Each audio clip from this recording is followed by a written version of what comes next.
So hello everyone, welcome back to channel, and today we are going to talk about schedule job using Apex Scheduler.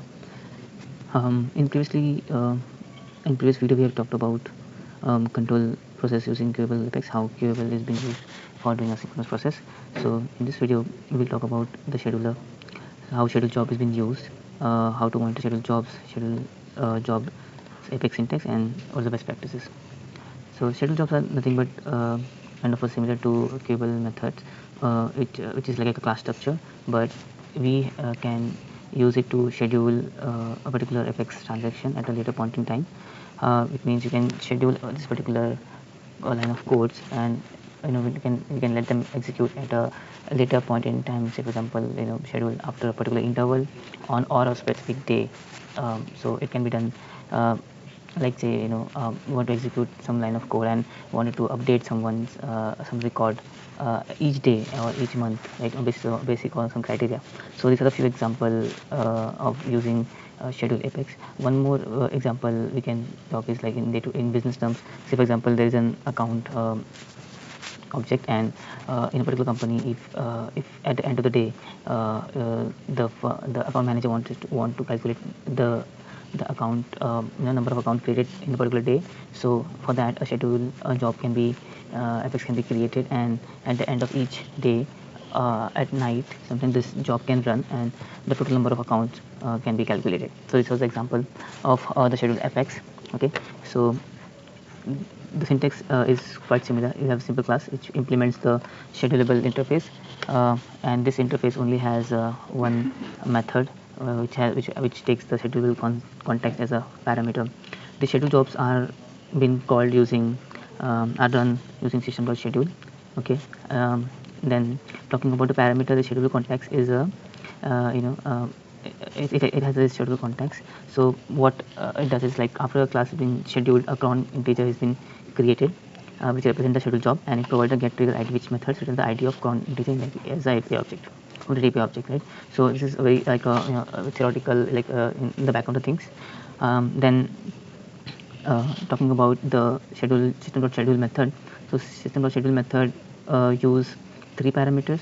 First parameter is your cron structure, which specifies the time, the date, the seconds, second, minute, date, hours, and day of the week, the day of the month or year at which at when you wanted to run this particular Apex schedule jobs. Okay, the second parameter is the first parameter is the name of the job, second is the constructor, my bad, and the third is the instance of the schedule Apex class, which implements the schedulable interface. So that's the structure of system.schedule method, which also return a job ID, which we saw in the queuable methods as well. This job ID can be tracked, like can be used to monitor the job. Okay, now we'll talk about more like the code, how this schedulable interface is being used in this particular example. So here what they're doing is they are querying all the opportunities who are not been closed by today. Okay, whose closed date is falling less than today's date, which means which are not been closed by today's date. Hence, if that particular opportunity has been found, send a reminder or create a task. Okay, create a task on each one to remind the owner to update opportunity. So that's a pretty much simple code they have written. So they're querying every opportunity who is not closed and whose close date is less than today's date. Means they are falling short for the closing the particular opportunity. Hence, a task has been created, like using the utility class and reminding that to close the opportunities. And going down, they have mentioned that from where your the schedule jobs can be scheduled. So first is from the Epic code itself using the cron structure system.schedulable method, and the second one is through UI. So you can go to the Apex in the setup a global search, and in that you will find a schedule Apex button in which you can select the class in which you have implemented the schedulable, and schedule it for a particular time, month, uh, to execute them. Destination class, it's similar to what we do in the previous asynchronous Apex jobs. So every instance of schedulable jobs need to be like called between start test and stop test. So instance, how would you call a schedule job? Schedule jobs are basically called from system.schedule. this method. So they have to wrap this method around. This method will be wrapped across test.start and stand.stop. And obviously, after those method, after all the asynchronous process, because if you see this code, they mentioned at the end of this that your to ensure processing finishes before continuing your test. So naturally, your this job will not run immediately, at this particular this one. After the test.stop, your job will run. Okay, because this is a test job execute immediately after test.stop. Obviously, because every asynchronous transaction will run in a synchronous manner after test.stop. Okay, so explaining about this test class, they have created a dummy cron expression naturally just for the syntax purpose, and in the schedule job method they have created opportunity. They have manually added the close date which is less than 2 days date, and they have created 10 opportunities. Okay, and then they have inserted the opportunity. They have captured the IDs of all the opportunities been inserted. Then in the test start they have scheduled that uh, particular that class which has the schedulable uh, interface. Then they are testing. So now they have not called test stop. So we are still in between the test and stop, start test and top stage, because immediately your task will not be created. So hence 0 and list of size. So what is the purpose is, if it is falling short for today's state, like the close date is falling short of today's state, they has to be task created for that opportunity. So naturally there will be 0. So this assert will satisfy and your job and no task will be created. Okay, then they call this the stop method, and then again they will check. Now the our scheduled job will run and your task will get created. So they are checking the same thing. So list of task. Okay, here it will be 0. Here the list of task size will be equal to opportunity size. Okay, so this will assert, and I'm not sure why they have mass tasks were not created, but naturally in the test class they, you know that's what they have missed. I really got confused for this line. So that's the example that they have given. Things to remember is that they have number of items to be aware, so they can be seen in the resource, which is this one. You have to go through this line to follow more instructions about to follow more instructions regarding Apex schedulers. There are limitations, like 100 scheduled jobs can be called at one particular time. It means one transaction, and the maximum limit for scheduled jobs is somewhere here in this. Yeah, so there are, like, in 24 hours you can call 250,000 number of um, schedule apex, and or like the number of user license in your org multiplied by 200. So say for example you have 5 user license, and 5 multiplied by 200 is like 1000. Okay, so that is the vice versa, whichever is the greater one. Okay, cron expressions also they have explained in details. I'm not going to that right now, so you just follow the developer apex scheduler article, and you will see how we will use that into the cron expression. Okay, seconds, months, minutes, hours, day of month, day of the week, and optional year.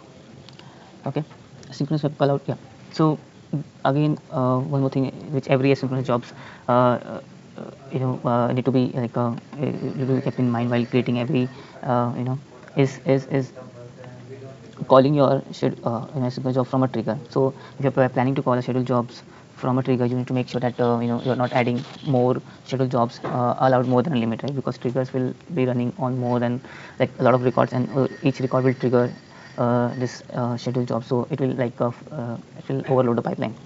The next thing is synchronous web service callout are not supposed from schedule apex.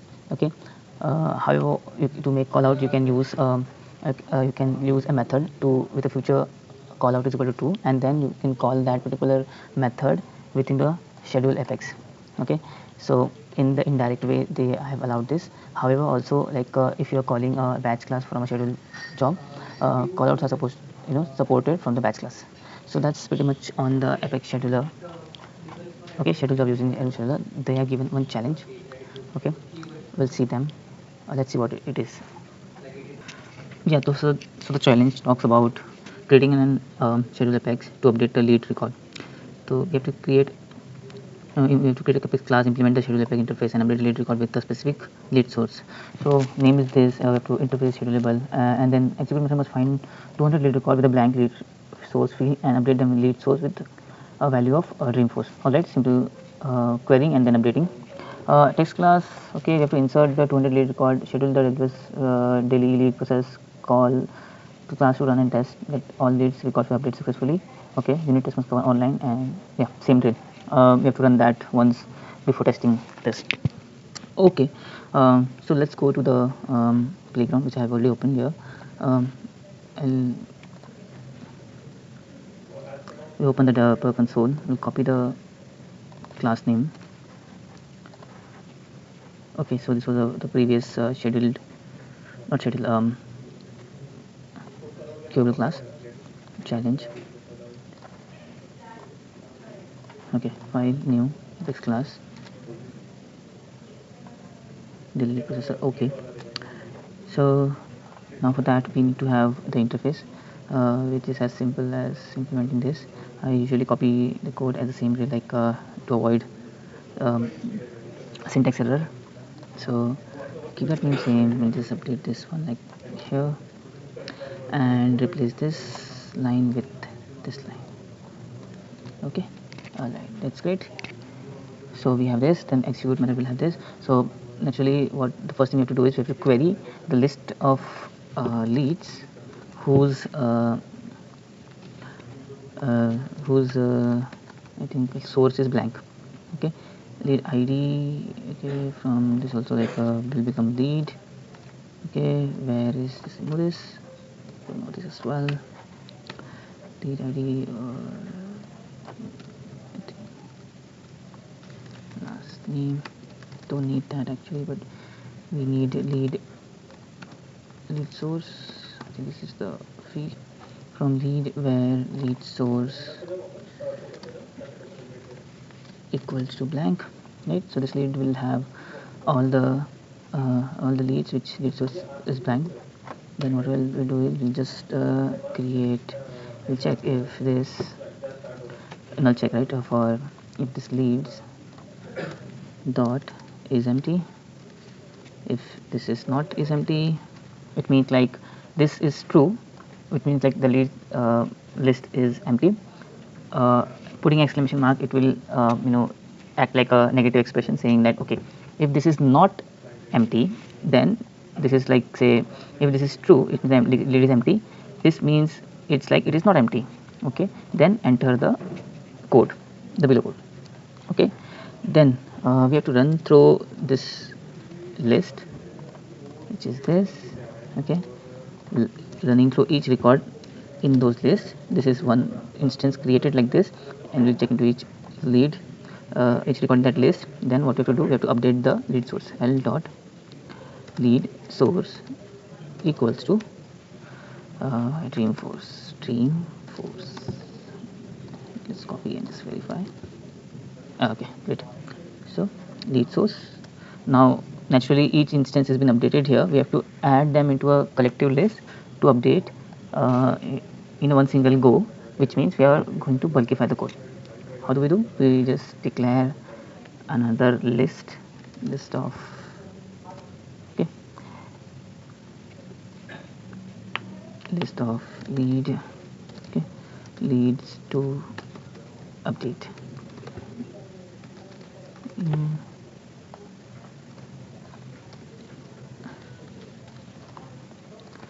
C add L this. Let me put this into one single line so that easy for us to capture. Okay, so querying the lead whose lead source is blank, then running through null checking if it is not empty, like okay fine, we only got those leads which is empty. If we get that, then we only will execute this code, otherwise not. Okay, then running through each lead, updating that lead source to first, leads this adding to that collective list, and then doing an operations where we'll update the list. So coming out of the loop, update. Here also we can put a null check, that if that leads to update is not empty, then only update. Best practice. Okay, otherwise just for time being, we just doing a direct update. Okay, so this is the code. We'll save it So so far this is the simple code. I think we have covered everything. Okay, now execute method must find the first 200 lead record with a blank. First 200 means they have to put a limit. Okay, so limit, I have to put a limit 200, otherwise it will fetch every each and every lead record which has lead source as blank. So they have put a limit. And first means order by like first 200 list. Okay, limit 200 will query. Well, we don't have the order, right? Order, it means I thought like on a basis of something we will arrange them, and then those top 200 will be taken to update. But they have not mentioned any specific condition. So limit 200 will give you automatically the top, or okay, the most likely of those 200 records. Okay, so we don't need any further lines here. Going forward with the test class, let's create the test class file, new apex class, control V. Okay, again we'll be copying the test class code.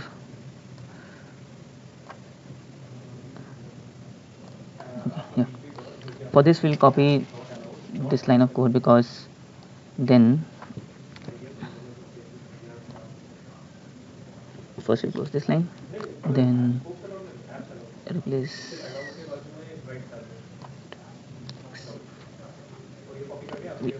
okay, and arrays class same way, this becomes arrays class. Dummy cron, obviously because the schedule method will execute synchronously after test.stop only. So cron expression right now is only for sufficing the syntax. If we didn't specify any because in the the system.schedule, the second parameter is the cron expression, right? So we have to enter that.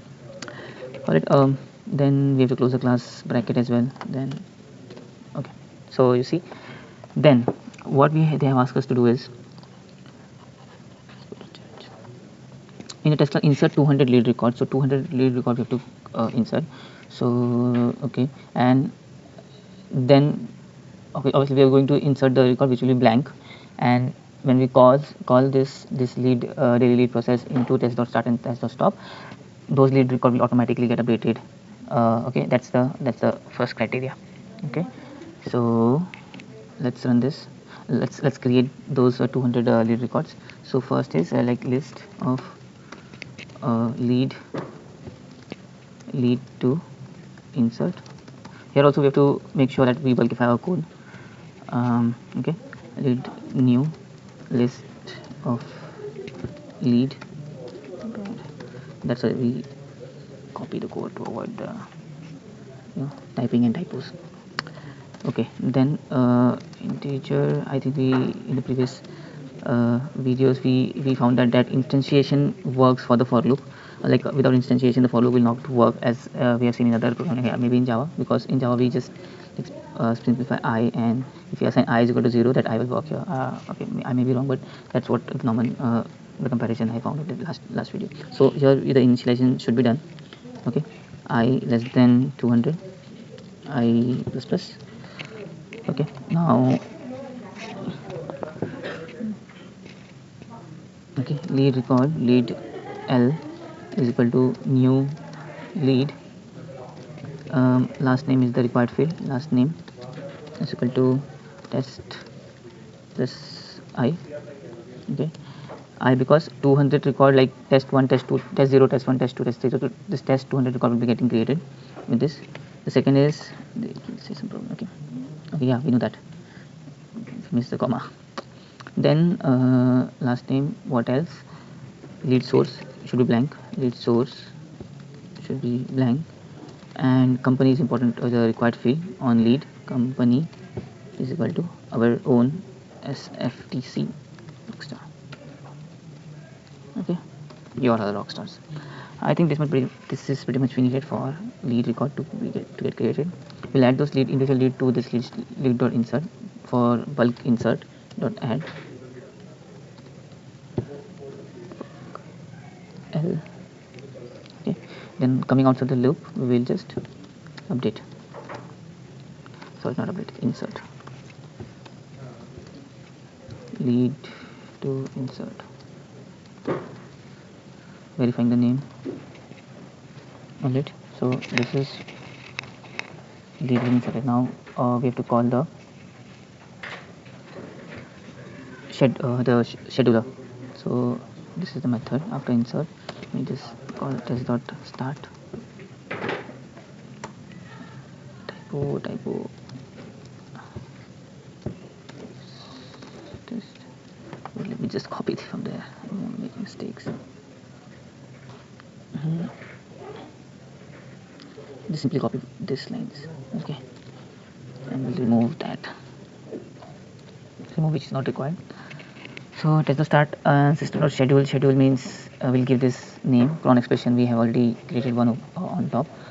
Our class name is daily lead process, hence the instance will be named this.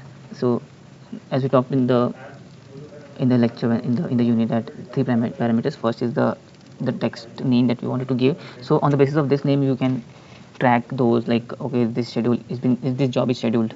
Okay, so we can identify with this name, and this is the instance of this will create the instance of that schedule class, this con expression, and we don't need this. Okay, that's pretty much. So now after this test the stop, this schedule method will run and this code will get executed, and all the lead source lead source will be updated to reinforce. All the 200 record inserted with this will be updated to reinforce. Okay, we are almost done with the test class. Let's run this and see if it covers 100%. Run test.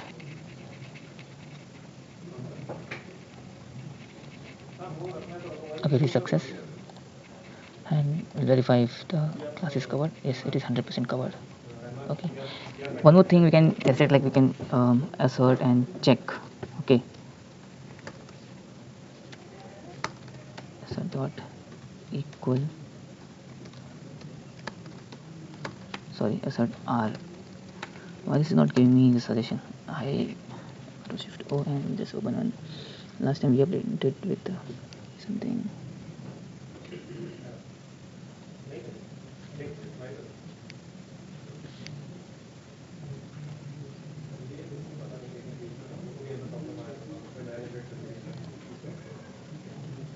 Assert dot r equal. Yeah, we have to copy this and we'll see. We'll check 200 records should match. Okay, select id, not select id, count this one from lead where lead source equals reinforce. Okay,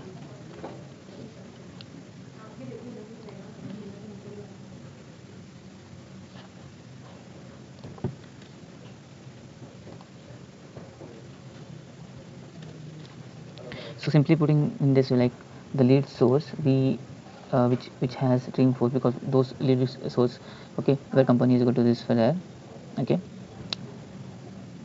is updated or not, right? We can also put a lead company check as well, but let's go with this.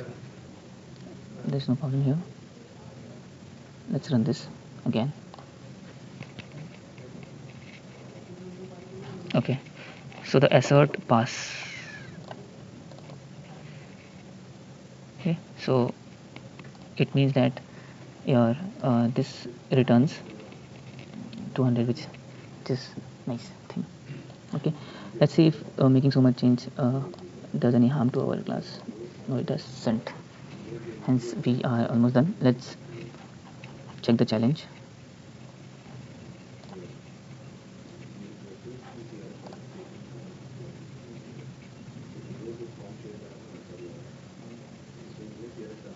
In 5, 4, 3, 2, 1. Boom. Great. So we completed this challenge for schedule job using Epic Scheduler. In the next unit, we'll see monitor asynchronous epics. I think there is no challenge in this. It's a 100 pointer, so it's a question mark. So it's basically theoretical. But we are continuously talking about how to monitor asynchronous jobs, because we have the Apex job ID which has been written from queuable class as well, scheduled batch. Okay, so in that way we can track that. We'll see that into the next episode. Thank you.